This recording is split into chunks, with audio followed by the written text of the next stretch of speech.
તો 7 ડે સ્કૂલને સરકારે હસ્તગત કરવાના પરિસ્થિતિમાં સંચાલકોએ કોર્ટનો દરવાજો ખખડાવ્યો। આ મુદ્દે શાળાની પિટિશન મુદ્દે અમદાવાદ શહેર ડીઈઓ રોહિત ચૌધરીએ કહ્યું કે પિટિશન કરવી એ શાળાનો હક છે અને હાઈકોર્ટ તથા સરકાર જે કોઈ પણ નિર્ણય લેશે તેને તેઓ પાલન કરશે। શિક્ષણ વિભાગના આદેશ પછી શાળાનો વહીવટ ડીઈઓને સોંપાયો છે।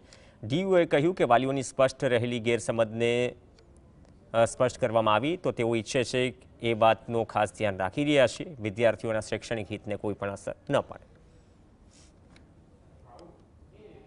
नामदार हाईकोर्ट द्वारा जे कोई डिसिजन लेवामां आवशे अथवा तो शिक्षण विभाग द्वारा आगळ जे सूचनाओं आपवामां आवशे तेनुं आपणे पालन करीशुं। पण मूळ मुद्दे अत्यारे वालीओए कोईपण प्रकारे जे छे ए अस्पष्ट के गैरसमज रहेवानी जरूर नथी।